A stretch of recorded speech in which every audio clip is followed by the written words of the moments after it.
إله إلا الله محمد رسول الله. Assalamualaikum warahmatullahi wabarakatuh. Alhamdulillahirabbil alamin.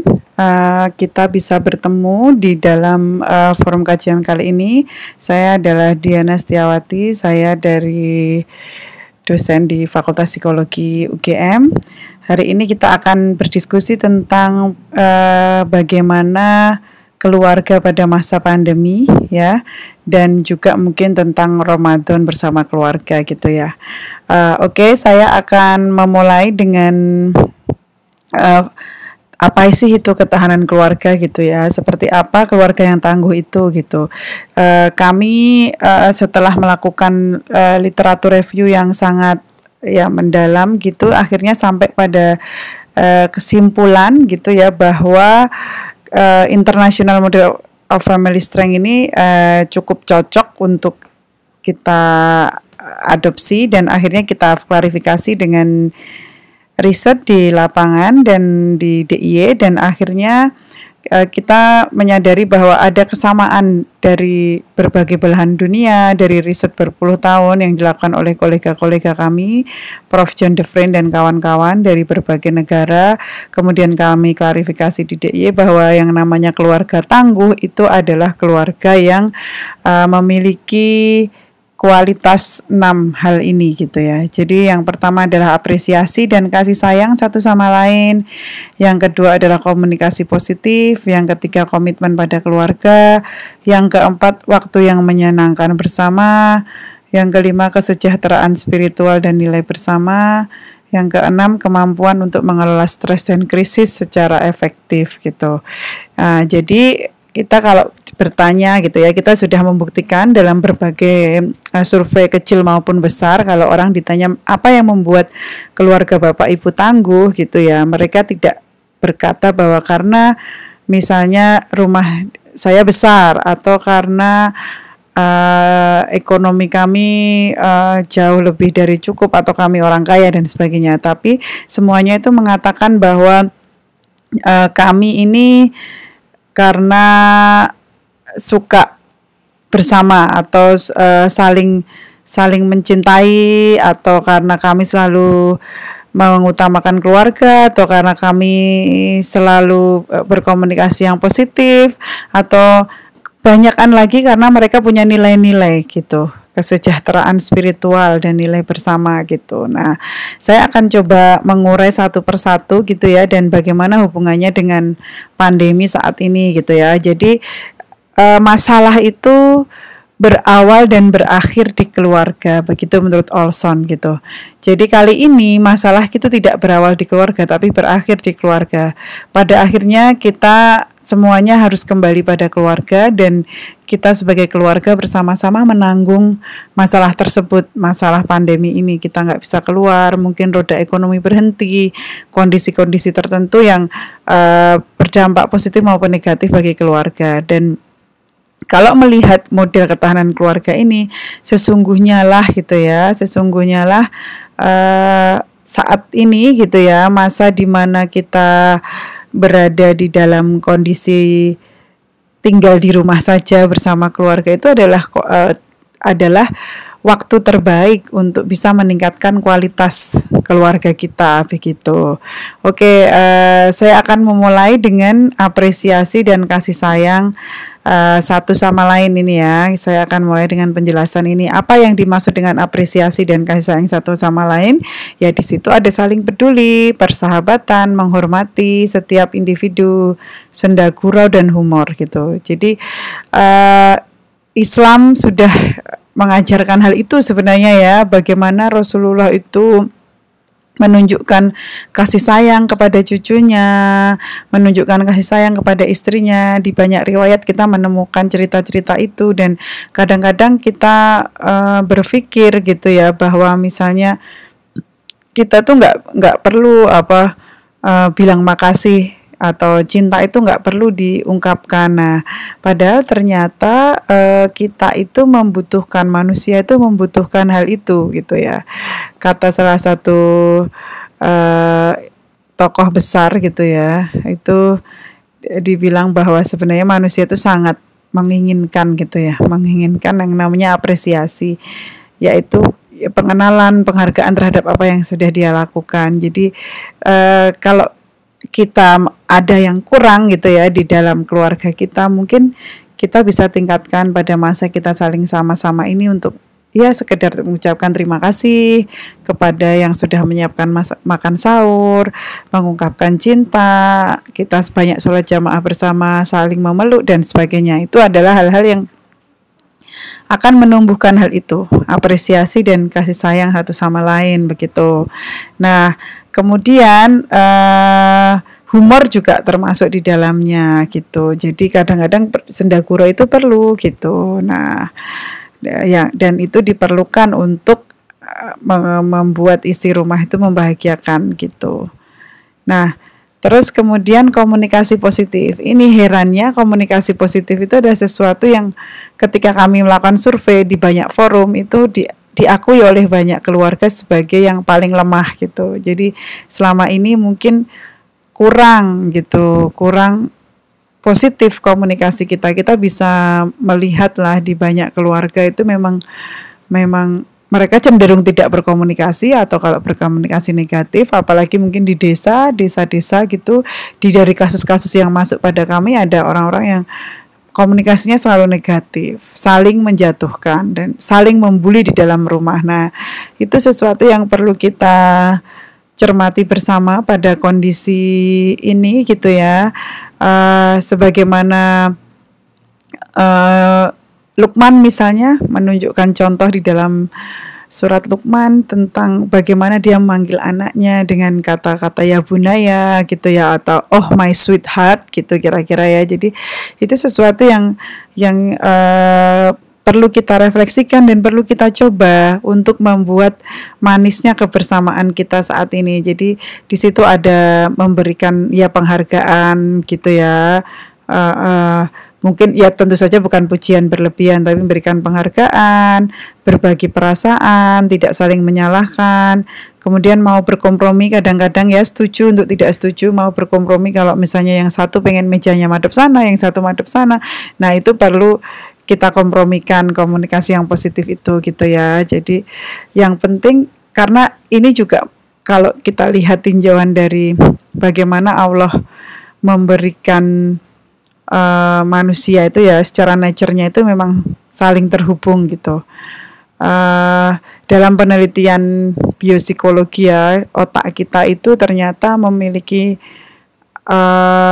social nature atau secara alaminya itu saling terhubung satu sama lain dalam bekerja. Juga otak kita itu memiliki mirror neuron. Jadi begitu ada orang yang berkomunikasi positif di dalam keluarga kita, maka itu akan mengkondisikan anggota keluarga yang lain gitu. Tapi begitu komunikasi negatif itu dimulai, maka akan membuat yang lain juga berkomunikasi negatif. Kita cenderung untuk meniru orang lain. Nah, sekarang ketika kita berada di situasi di mana kita harus terus bersama, maka pilihannya adalah kita harus terus menjaga komunikasi positif agar kita bisa saling memberikan energi positif gitu. Nah, terus kemudian yang ketiga itu adalah komitmen pada keluarga gitu. Nah, ini saatnya gitu ya kita menunjukkan komitmen pada keluarga. Ada kepercayaan, kejujuran, dapat diandalkan untuk masalah-masalah keluarga, kesetiaan, mau berbagi gitu ya. Jadi juga termasuk kan misalnya sekarang ini ada work from home dan school from home gitu ya, bagaimana kita saling membantu, bagaimana pekerjaan itu harusnya dikerjakan pada waktu-waktu tertentu, bagaimana seharusnya dikondisikan agar keluarga juga tidak merasa terkesampingkan, tapi juga pekerjaan bisa selesai. Nah, itu adalah hal-hal yang akan sangat perlu. Jika bantuan, sangat perlu kita saling membantu satu sama lain seperti itu. Jadi itu adalah komitmen pada keluarga. Kami juga melakukan riset ya tentang perceraian. Itu salah satu penyebab terbesar itu juga tidak ada komitmen pada keluarga. Mereka lebih mementingkan temannya sampai terjadi perselingkuhan, misalnya lebih mementingkan hobinya dan sebagainya gitu. Yang itu akhirnya membuat atau bahkan mementingkan pekerjaannya sehingga keluarga dinomorduakan dan sebagainya. Nah, ini adalah saat saya pikir ini adalah anugerah ya, kita bisa kerja dari rumah, ibu-ibu bisa sambil dekat dengan anaknya, bapak-bapak bisa mengenal anak-anaknya. Saya juga mendengar banyak cerita di mana bapak ibu kemudian belajar ngaji dari anaknya, belajar hafalan dari anaknya karena mereka harus mengerjakan PR-PR dari sekolah yang mungkin selama ini tidak komitmen itu tidak sempat tertunjukkan dengan mendampingi mereka belajar dan sebagainya, tapi kemudian menjadi kesempatan saat ini ketika kita bisa bersama untuk menunjukkan hal itu atau menguji hal itu, kita juga semakin mengenali anak-anak kita seperti itu. Dan kalau yang belum punya anak ya suaminya, istrinya, atau saudara-saudaranya dan orang tuanya gitu. Nah, yang keempat itu adalah waktu yang menyenangkan bersama gitu. Setiap ditanya orang akan menjawab yang paling penting itu kualitas atau kuantitas gitu ya. Pasti orang akan menjawab yang paling penting itu adalah kualitas gitu. Ternyata tidak, ternyata yang diperlukan itu adalah kuantitas dan kualitas gitu. Jadi itu yang diperlukan gitu ya. Jadi hal-hal yang baik itu butuh waktu gitu ya. Ini maaf ya, foto-fotonya dari berbagai negara karena ini memang ingin menunjukkan betapa semua latar belakang itu memiliki karakter yang sama untuk ketahanan keluarga ini gitu. Jadi di situ ada menikmati satu sama lain, waktu menyenangkan yang sederhana, tidak harus mahal, berbagi waktu yang menyenangkan, itu juga termasuk hal yang kita usahakan. Jadi kita sekarang harus menikmati membacakan cerita untuk anak, harus menikmati main bersama anak. Nah, yang itu sebenarnya pada hari-hari yang tidak pandemi pun sangat dibutuhkan gitu. Jadi kebanyakan kita kadang-kadang berpikir bermain dengan anak misalnya itu adalah sesuatu yang wasting time gitu ya. Padahal kalau kita misalnya pergi ke keluarga-keluarga di Western ya, itu saya selalu melihat di rumah mereka itu ada mainan yang itu adalah mainan keluarga, misalnya board game atau apa yang itu dimainkan seluruh keluarga, sehingga hal itu menunjukkan bahwa bagi mereka bermain itu sesuatu yang penting, bermain bersama, karena ketika bermain bersama itu kita bisa mengkoreksi cara anak-anak misalnya salah dalam bermain, tidak jujur dan sebagainya. Jadi itu hal-hal yang dimana kita bisa menanamkan banyak hal dengan menyenangkan begitu. Terus kemudian kesejahteraan spiritual dan nilai bersama gitu ya.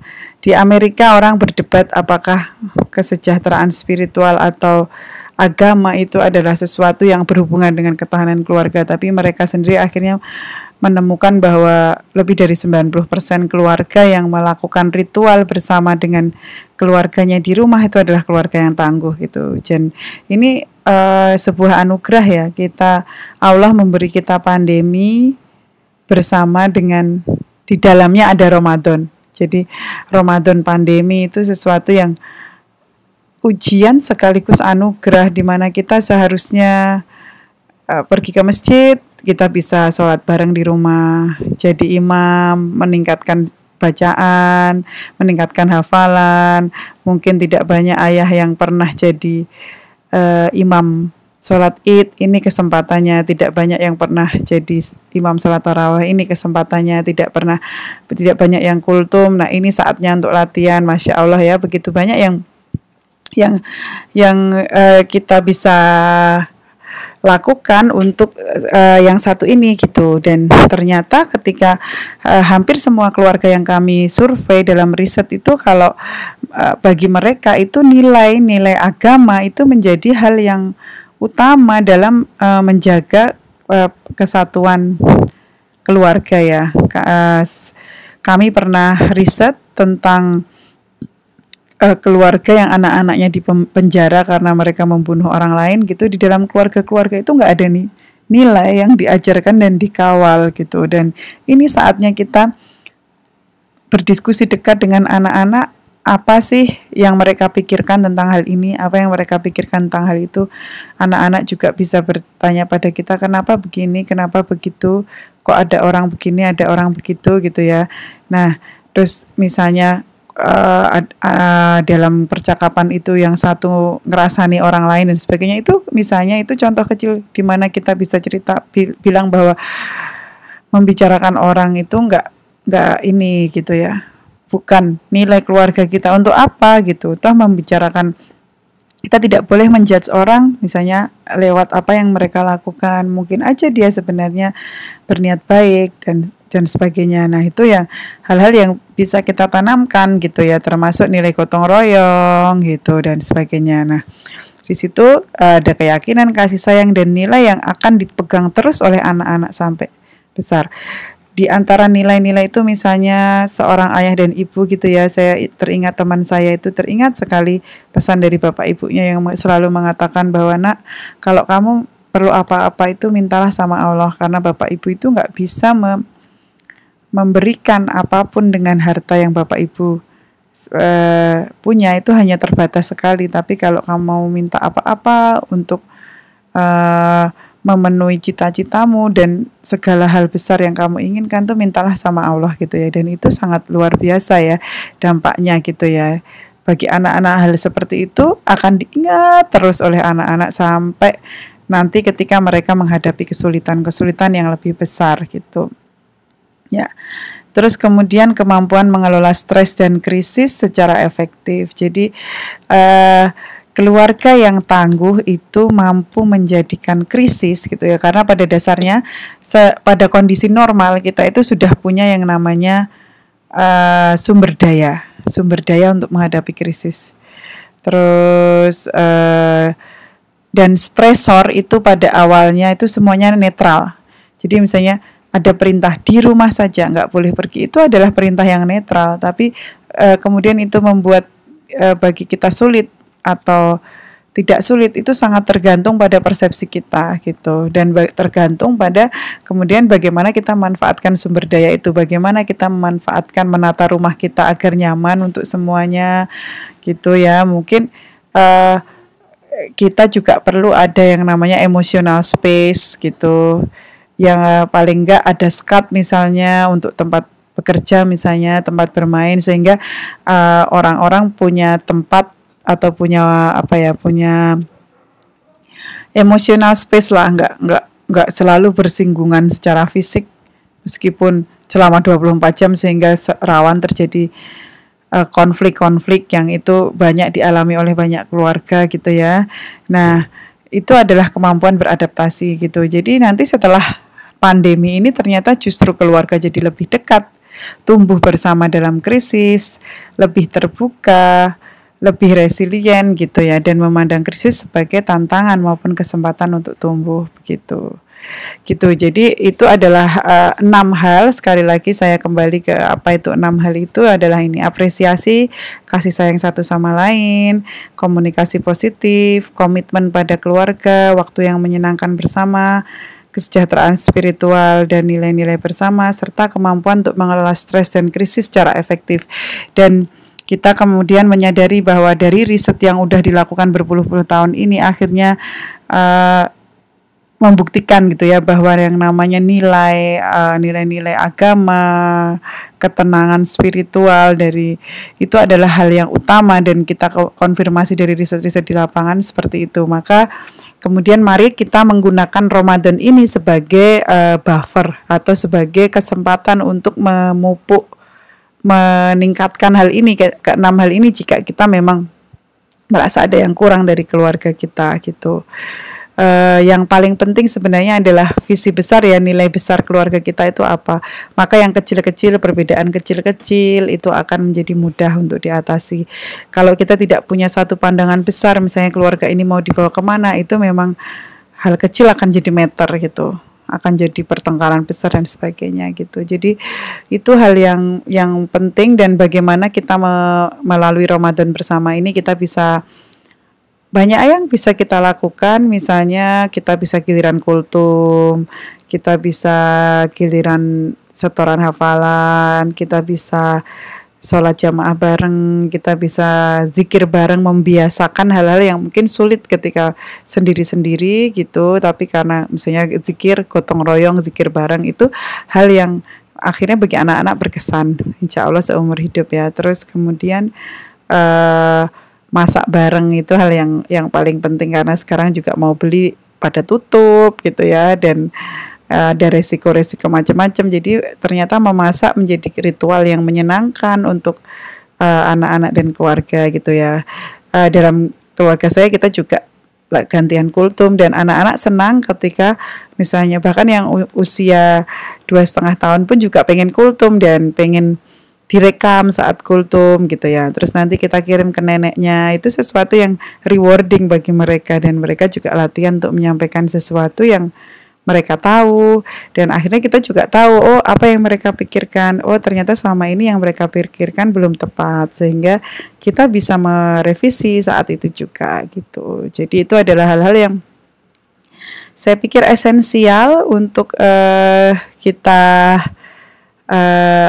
kita lakukan bersama, dan itu adalah cara kita mensyukuri kondisi ini gitu. Jadi mau sampai kapanpun gitu ya, meskipun berat ya skenario pesimis misalnya sampai Desember misalnya, itu kita happy karena kita bersama dengan keluarga kita. Yang rumahnya sempit mungkin ya harus ditata secara reguler, atau yang rumahnya luas mungkin bisa dibuat kreasi-kreasi tertentu agar kebersamaannya terlebih terasa gitu ya. Jadi dan juga ini di 10 hari terakhir ini juga perlu kita mendedikasikan tempat khusus untuk bersama-sama iktikaf, mungkin menghidupkan malam-malam dengan berbagai kompetisi ibadah dalam keluarga. Itu saya pikir adalah sesuatu yang enak gitu untuk dilakukan bareng gitu ya.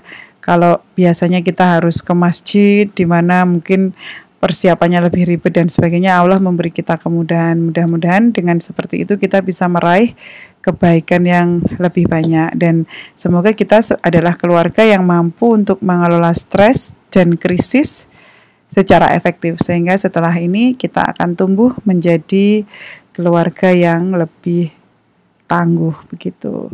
Demikian dari saya, kita belajar bersama untuk itu dan saling doa, semoga Allah memudahkan kita melewati ujian ini. Assalamualaikum warahmatullahi wabarakatuh. La ilaha illallah Muhammadun Rasul